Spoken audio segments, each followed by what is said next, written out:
Salam alaikum, c'est Samir d'Objectif Arabe, j'espère que tu vas bien. On est toujours dans la continuité de la série de cours pour apprendre les bases de la grammaire et de la conjugaison arabe. J'espère que jusqu'à présent tu as appris pas mal de règles, on a vu pas mal de choses ensemble. Qu'est-ce qu'on a vu?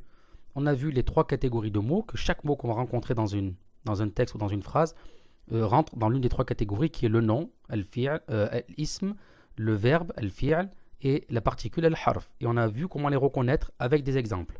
Ensuite, on a vu comment reconnaître un défini et un indéfini, ma'rifa wa nakira. Ensuite, on a vu al-mufrad wal muthanna wal jam'. On a vu le singulier, le duel et le pluriel.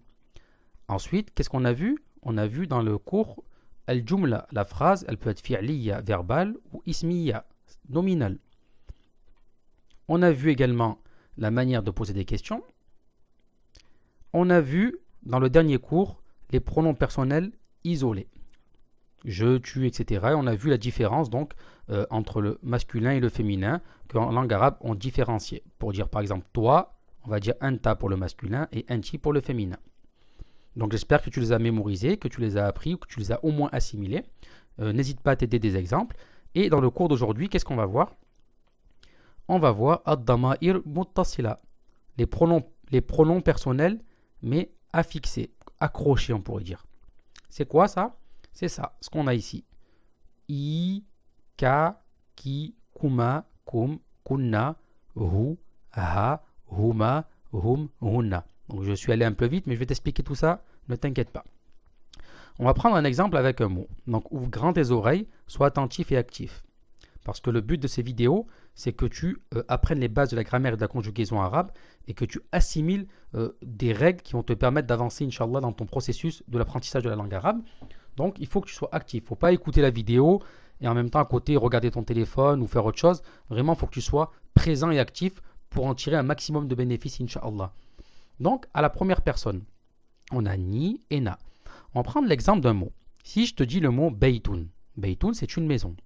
Maintenant, si je veux dire ma maison, comme en langue française, je dis ma maison, on a le MA qui signifie le jeu de ma maison à moi. Si je veux dire notre maison, on a notre et maison. En langue arabe, les pronoms personnels possessifs, on pourrait dire ou affixés, en langue française, ils sont devant le mot ma maison, notre maison, ta maison, etc. En langue arabe, c'est le contraire. Ça s'accroche au mot et ça vient juste après. Alors, on va prendre le mot toujours du mot Beytoun. Alors, pour dire ma maison, on va dire Beyti. En fait, on va mettre le mot Beit et la dernière lettre du mot, n'importe quel mot, on rajoute un ya comme ça. Un ya avec une kasra. Un ya, c'est pas un noun, hein. C'est juste le ya. Comme ça, voilà. Là, ça, c'est pour un autre truc. Ça, c'est quand c'est un verbe. On prend le ya ici.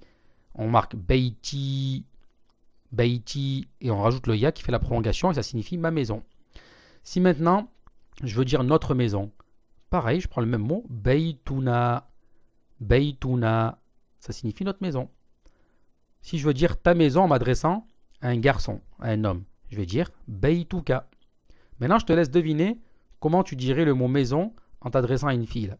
Pour dire ta maison en t'adressant à une fille ou à une femme. Tu dirais comment? Alors tu mets pause et tu essayes de deviner par rapport à ce qu'on vient de voir juste maintenant. C'est Beytouki, ta maison. Et on sait que là, on s'adresse à une femme parce que c'est I. Maintenant, si je veux dire que ce soit un garçon ou une fille, votre maison, ou ta maison plutôt, mais en m'adressant à deux personnes. Je vais dire Beytoukuma, la maison, littéralement, à vous deux. Beytoukoum, votre maison, en m'adressant à plusieurs personnes, minimum 3, masculin. Beytoukounna, pareil, plusieurs personnes au féminin. Maintenant, si je veux dire au masculin singulier, je vais dire Beytuhu, qui signifie sa maison, en m'adressant à un homme ou à un garçon. Beytuha, en m'adressant à une fille ou à une femme, sa maison. Beytuhuma, leur maison, mais en parlant à deux personnes, masculin ou féminin. Beytuhuma. Si je veux dire leur maison à plusieurs personnes au masculin, Beytuhum. Et Beytuhunna, plusieurs personnes au féminin. Je ne sais pas si tu as remarqué quelque chose, mais la terminaison, elle ressemble beaucoup à ça. Regarde, au cours précédent, on a vu quoi? Les pronoms personnels détachés, on va dire, comme ça. On avait vu ana, nahnu. Regarde bien le na.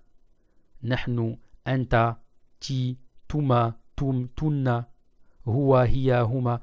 Il y a beaucoup de ressemblances avec les pronoms personnels affixés, accrochés. Tu vois, là ça fait ya, na, ka, ki, kuma, kum, kunna. Donc ça ressemble beaucoup et c'est exactement la même chose dans le sens où on différencie l'homme de la femme, le masculin du féminin, etc. C'est la même chose que les pronoms personnels qu'on a vu dans le cours précédent. Sauf que là, ils sont accrochés au mot. C'est pour dire ma maison, notre maison, ta maison, votre maison, etc. Tout simplement. On va voir des exemples tirés du Coran, Inch'Allah. Par exemple, dans Surat Al-Fatiha que tout le monde connaît, Iyyaka na'budu wa iyyaka nasta'in. C'est toi seul que nous adorons et c'est toi seul dont nous implorons l'aide. Iyyaka, on dit. Donc le kaf qui est ici, qu'on retrouve ici, le ka, on sait que c'est le masculin déjà. Masculin singulier, à la deuxième personne. Iyyaka, c'est toi.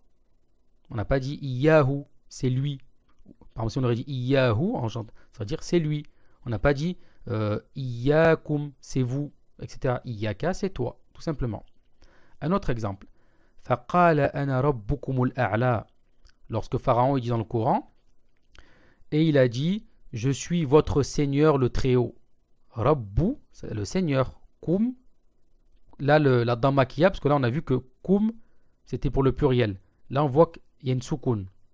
Kum. Là on voit qu'il y a une dhamma. Pourquoi? C'est simplement pour faire la liaison entre les deux pour que la lecture soit fluide. Si on dit Rabbukumul A'la. Deux soukouns ne peuvent se rencontrer, mais ça c'est une règle qu'on a vue dans la formation Apprendre à lire et écrire. Si tu l'as faite, tu l'as vu, Inch'Allah. Donc, il dit, je suis votre Seigneur. Kum, Rabbukum, votre Seigneur. Et là, le kum, on a vu que ça signifiait votre, pour le masculin pluriel. Et un autre verset, Akhraja minha ma'aha wa mar'aha. Et il a fait sortir de celle-ci, en parlant de la terre, minha, ma'aha wa mar'aha, son eau et son pâturage. Donc là, on voit que le ha, il revient à terre. C'est un féminin. Donc, on voit que dans le Coran, c'est dans tout ce que tu vas lire, en fait, finalement, tu vas rencontrer ces pronoms personnels à fixer. Donc, la leçon qu'on a vue juste avant, avec les pronoms personnels détachés comme ana, anta, etc., je, tu, il, et les pronoms affixés attachés, qu'on attache au mot ou même au verbe, c'est des leçons qui sont très importantes et qui vont grandement t'aider à comprendre les textes que tu vas lire, Inch'Allah. Donc, c'est une leçon qu'il ne faut pas négliger, qu'il faut prendre en compte.